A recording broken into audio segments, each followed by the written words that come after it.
네, 안녕하세요. 기롱쌤입니다. 이번 시간은 수학 1단원 얼마나 알고 있나요? 단원 정리, 문제 풀이 시간입니다. 여러분들이 지금까지 배운 사칙연산 방법을 이용해서 수학 22쪽, 23쪽 문제를 해결해 보도록 하겠습니다. 1번, 가장 먼저 계산해야 하는 부분에 동그라미 표하세요.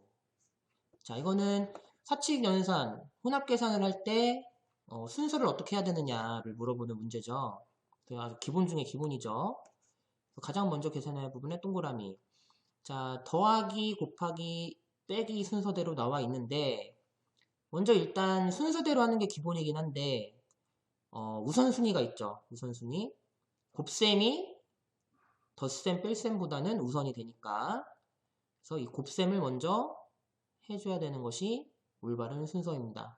그래서 8 곱하기 3에다가 동그라미를 해줘야 되겠죠? 네, 이건 기본이기 때문에 여러분들 여기서부터 이거 뭐지? 하시면 다시 이제 처음으로 돌아가셔야 돼요. 2번 계산해보세요. 자, 28 빼기 괄호치고 4 더하기 11 가로 닫고. 자, 이거는 순서대로 하는데 또 이제 우리가 생각해야 될 게 뭐냐면 순서대로 하되 뭐가 제일 우선이다? 네, 괄호가 제일 우선이다. 선생님이 저번 시간에도 얘기했죠. 지금 여기서는 괄호가 제일 대장이라고. 괄호가 있으면 무조건 괄호부터 해주는 거예요. 그래서 4 더하기 11을 먼저 해줍니다. 더하면 15. 네, 그런 다음에 28에서 15를 빼주는 거죠.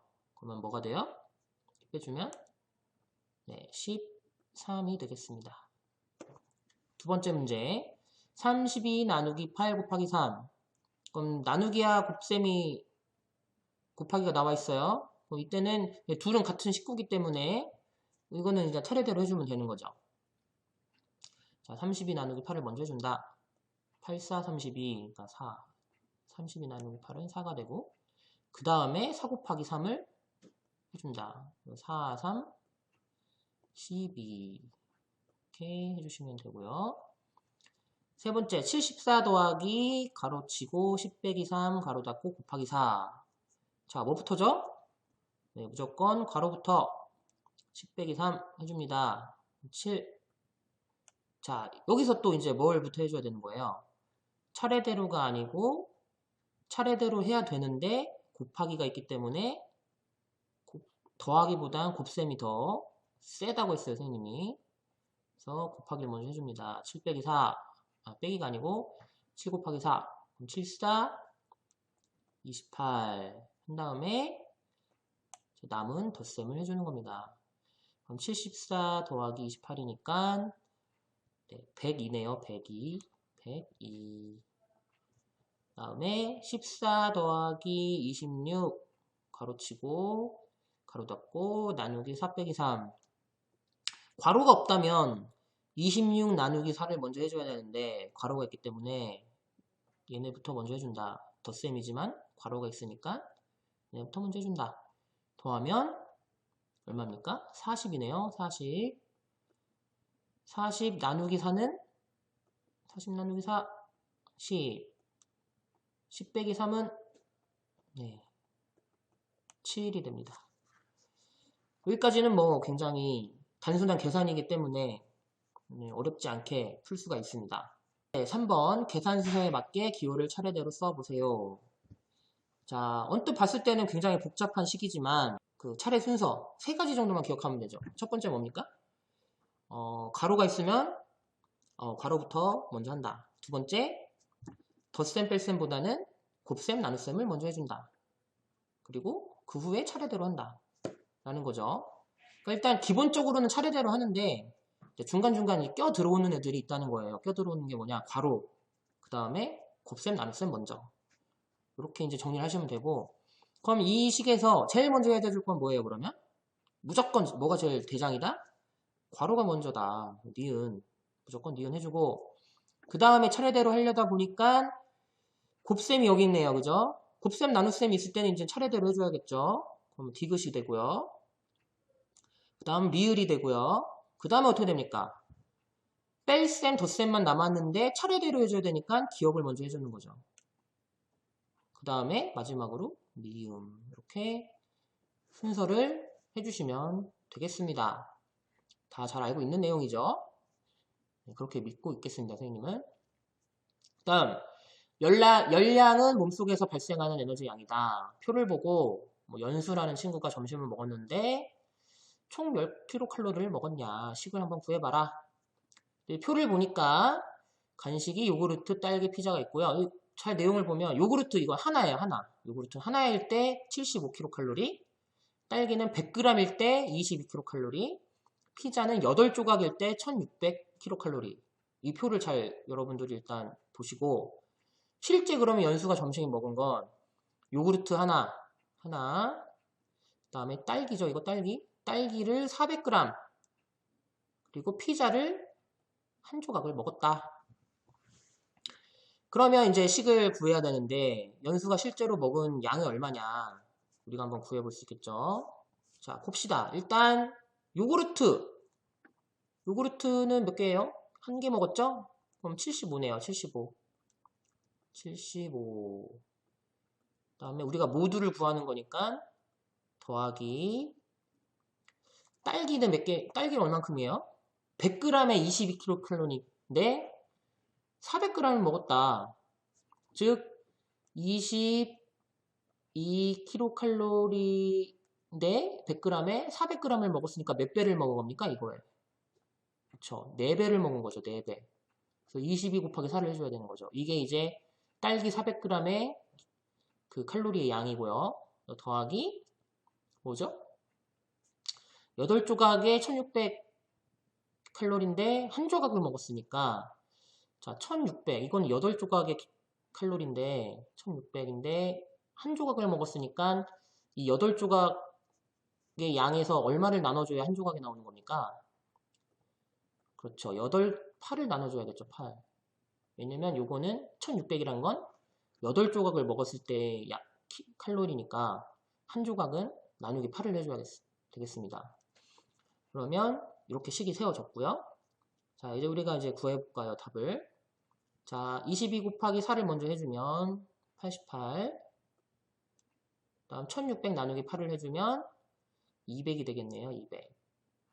그러면은 차례대로 이제 75 더하기 88을 해주면 이 두 개를 더하면 얼마입니까? 163. 163 더하기 200이니까 363kcal를 총 먹게 된 거죠. 연수란 친구가. 이렇게 우리가 구해줄 수가 있습니다. 다음 5번. 이제부터 여러분들 이제 좀 생각을 해야 됩니다. 이제 이렇게 글로 나온 거를 식으로 나타내고 어떤 걸 우리가 구해야 될지를 생각해야 되고 또 괄호를 어떻게 써야 되고 순서가 어떻게 되는지를 생각을 해줘야 되기 때문에 조금 이제 어려워져요. 5번을 한번 볼게요. 지혜는 12살이고 동생은 지혜보다 6살이 어리다. 그죠? 그럼 동생은 몇 살인 거예요? 바로 나오죠. 6살. 6살인 거죠. 아버지는 동생 나이에 7배보다 2살이 많대요. 그럼 우리가 구하는 건 뭡니까, 그럼? 아버지의 나이는 몇 살인지 구해보래요. 아버지의 나이. 이 5번에서 궁금한 건 지혜의 나이도 아니고 동생의 나이도 아닌 아버지의 나이가 궁금한 겁니다. 지금 여기서 나온 지혜의 나이, 동생의 나이는 아버지의 나이를 구하기 위한 단서입니다. 단서. 그럼 얘네들을 어떻게 식을 세워서 아버지의 나이를 구할까? 근데 우리가 이제 이렇게 보면 동생이 6살이라는 걸 우리가 알았는데 이거는 어떤 식으로 나온 겁니까? 이게 어떤 식을 통해서? 그쵸? 지혜의 나이인 12살에서 6살이 어리니까 6을 뺀 거예요. 이렇게. 그죠? 그럼 12 빼기 6이라는 건 동생의 나이입니다. 12 빼기 6. 그러면 여기 문제에 보면 아버지는 동생 나이의 7배라고 했어요. 동생 나이의 7배. 그럼 여기 이 12 빼기 6에다가 7을 곱해줘야 된다는 얘기죠. 근데 이걸 식으로 나타내려면 어떻게 해줘야 됩니까? 괄호를 쳐줘야 되는 거죠. 이렇게. 얘를 먼저 빼고요. 12 빼기 6을 먼저 하고요. 곱해주세요. 이렇게 하는 거죠. 7. 그런데 이게 끝이 아니고 요거에 몇 살이 더 많아요? 더하기 2살이 더 많다고 합니다. 이렇게 우리가 식을 구해주는 겁니다. 괄호의 쓰임새. 괄호가 없으면 6 곱하기 7을 먼저 해줘야 되니까 굉장히 다르게 돼버리는 거죠. 그래서 12 빼기 6을 우리가 먼저 할게요 하고 괄호를 치고 이 뺀 거, 즉 동생의 나이에 7배를 해줘야 된다라는 거를 이렇게 식으로 나타내는 겁니다. 다들 이해하셨을 거라고 생각하고 계산을 해보죠. 그럼 2를 빼면 6이죠? 6, 7에 42 더하기 2살이 더 많다고 했으니까 아빠는 44살 이라는 걸 우리가 알 수가 있다. 자, 이제 6번 마지막 6번 문제입니다. 여기 올려서 자, 수카드 1, 2, 6을 한 번씩 사용하여 한 번씩만 쓸 수 있습니다. 아래와 같이 식을 만들려고 합니다. 계산 결과가 가장 클 때, 이런 문제 재밌네요. 계산 결과가 가장 클 때랑 가장 작을 때를 각각 구해보래요. 그러면 식을 보니까 24 나누기 괄호가 있고 그 안에 곱셈을 해야 되고 마지막에 더해준다라는 건데 일단은 순서를 보면 안에 있는 이 가로 안에 있는 걸 먼저 곱하고 나서 나누게 돼 있어요. 순서가, 그죠? 이게 이 순서로 치면 이게 1번이고 이게 2번이고 마지막에 이게 3번이 됩니다. 3번. 자, 그러면 가장 크려면 어떻게 될까요? 가장 크려면. 이 식을 이용해서 가장 큰 수를 만들려면. 자, 일단 24 나누기 어떤 수가 나와야 되는데 나눌 때 만약에 24에서 어떤 수를 나눈다. 24에서 어떤 수를 나누는데 이 나오는 몫이 가장 크려면 요 안에 있는 수는 어떻게 돼야 될까요? 이 몫이 크려면 요 안에 있는 수는 어떻게 돼야 될까요? 네, 작을수록 나누는 수가 작을수록 몫이 커지겠죠. 자, 이런 겁니다, 여러분. 여러분들이 만약에 피자를 먹는다고 쳐봐요. 피자를 먹는데 한 명이 먹으면 이 피자를 얼만큼 먹을 수 있습니까? 이 한 판을 다 먹는 거죠. 2명이 먹으면요. 똑같이 나눠 먹는다고 했을 때 2명이 먹으면 반을 먹는 겁니다. 반. 3명이 먹으면 똑같이 나눈다고 했을 때 3분의 1을 먹겠죠. 그러니까 즉 어떤 거를 나누는 수가 커질수록 1, 2, 3, 4, 5, 6, 7 여기가 커질수록 돌아가는 몫은 어떻게 되는 거예요? 작아지는 거죠. 여러분들 피자와 치킨을 먹을 때를 생각해 보십시오. 같이 먹는 사람이 많을수록 나한테 돌아오는 몫은 적어지는 거 아니겠습니까? 그러니까 이 식에서 가장 관건은 뭐냐? 요 뭐랑 뭐를 곱했을 때 가장 클 때는 이 수를 제일 작게 만들어줘야 되고 가장 작게 만들려면 이 수를 가장 크게 만들어줘야 된다는 거죠. 여러분들 이해 갑니까? 네. 그러면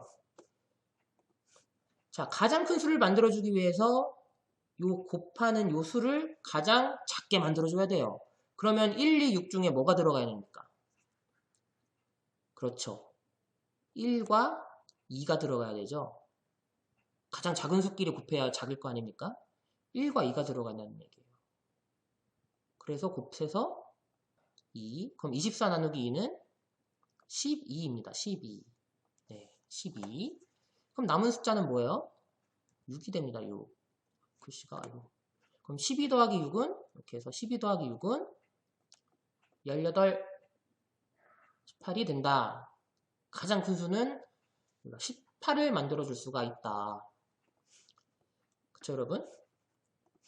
그럼 반면에 가장 작은 거를 만들어줄 때는 반대로 이 안에 있는 숫자가 제일 크면 되겠죠.